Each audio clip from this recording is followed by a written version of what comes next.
going back to the steering, I'm concerned because newer 911s are only getting more and more expensive. It feels like they're actually outpacing inflation. So here we have a 2014 Porsche 911 Carrera 4S. That's the 991.1 generation. And you can have one yourself for about $65,000 to $80,000 on the market today. You still get what I consider to be quite beautiful and relatively modern Porsche 911 design and styling, but how does the driving experience compare now in 2025?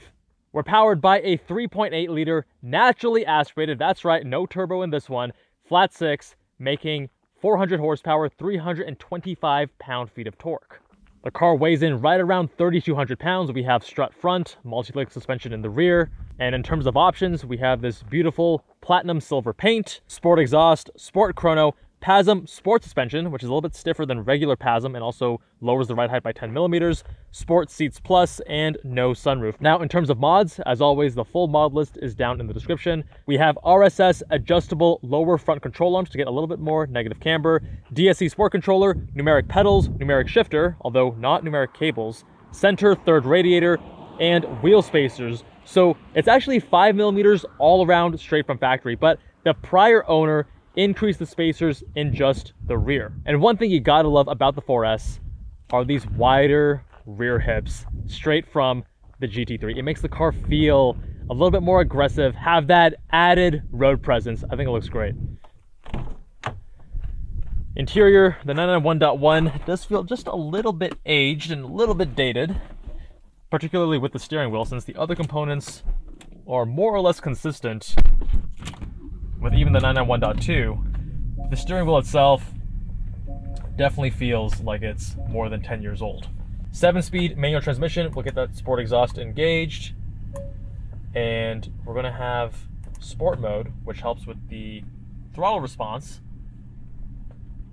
Sport Plus is gonna do rev matching, which we'll try out later.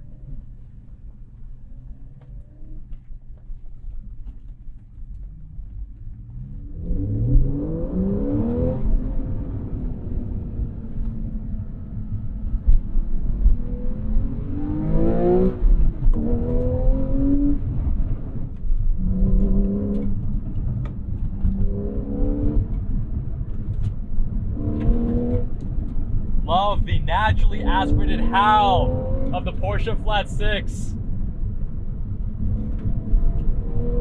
And that immediate throttle response as well. Oh, and the way it builds.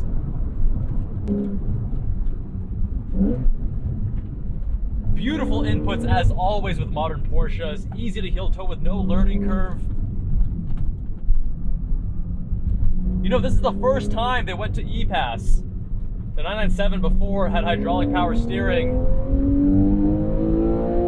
Oh, look at that thing build. That wasn't even redline. Redline right around 7,800 RPM. But the character, the sound build, and the linear power delivery, just, this is what you want in an engine. There we go.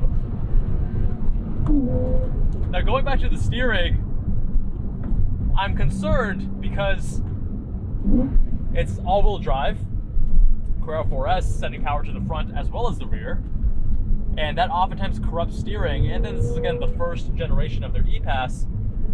And while it's not as good as more recent Porsche E-Pass, it's not terrible. It's not bad at all. You're getting a little bit of feedback. You have a lot of directness and immediacy with the front end, especially with that added negative camber in the front. Let's give you a pull.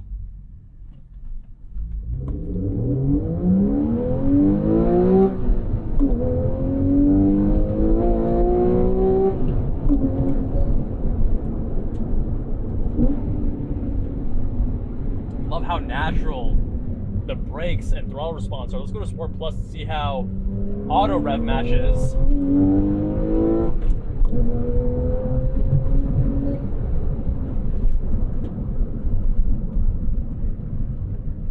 Huh. That was not as sharp of a auto rev match as I was expecting. Try that again.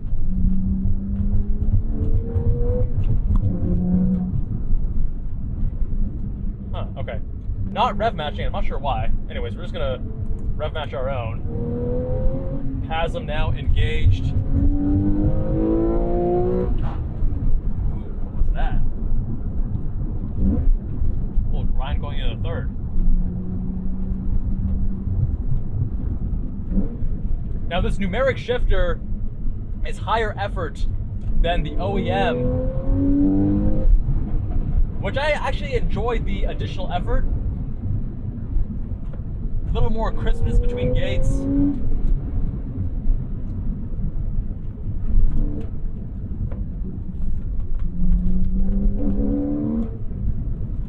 That all-wheel drive putting the power down without any drama at all.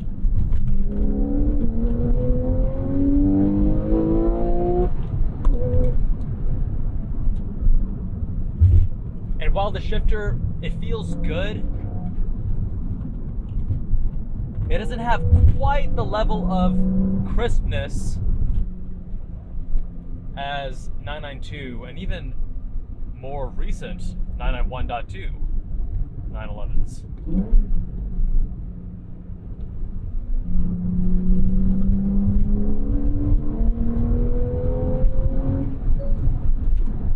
PASM engaged, getting a lot of high frequency through the suspension. Let's turn that off.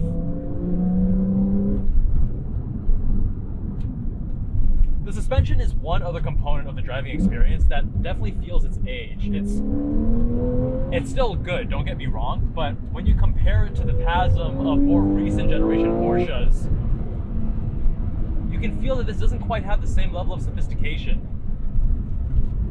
You're getting a bit more harshness, both in PASM engaged and disengaged, the harder and softer modes.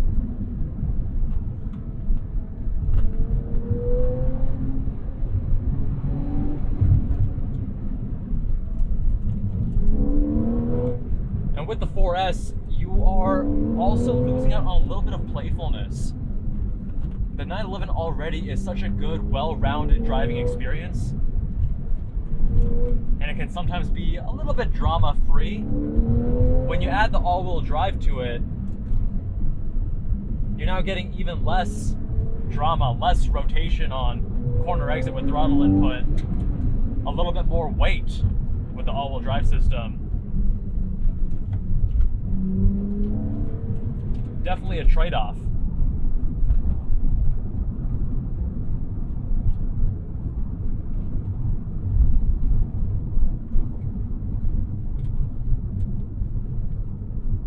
Steering, of course, also gets compromised somewhat. While this is very direct and you do get a little bit of feedback, it doesn't quite have the same level of weighting and same higher resolution feedback that we've come to know and love from some more recent 911s.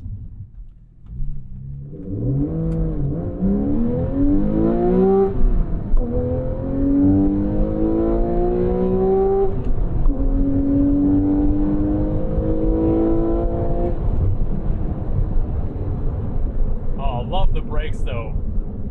Feels very much like modern Porsche brakes. Pretty firm with that initial travel, that initial input. Maybe not quite to the same degree as like a 992, but pretty close. And then as you get more into the brakes, you have this very high resolution feel. I just love Porsche inputs, especially 991 and forward. They all feel so natural. Amazing clutch feel. Throttle response is so linear and natural, especially if you have a naturally aspirated engine, as we do here.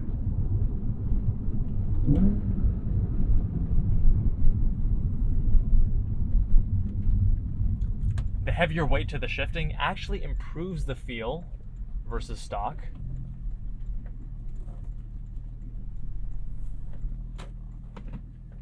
And I think elevates the overall inputs. Steering isn't quite as troublesome as I was anticipating, but it's definitely the weakest out of the various inputs. For 65 to 80K on the used market right now, you are getting modern Porsche looks, a pretty modern Porsche driving experience as well, and that naturally aspirated engine, whereas with equivalent and many more recent 911s, you'd have to go for a turbo flat six, which loses out on the character and the sound that we love from naturally aspirated Porsche flat sixes. The question I now have is for 65 to 80K, would I get this or would I get a 981 or 718 Cayman? But that's maybe a question we'll answer in a future comparison. Subscribe so you don't miss it. My friends, thank you all so much for watching. Shout out to Fenton from the Zygreen channel for making this review possible. Shout out to Uday, the owner, for letting me review his 991.1 Carrera 4S. And if you want your car reviewed, visit us on jabalandcars.com. Fill out the form on the homepage, and I'll see you all in that next one.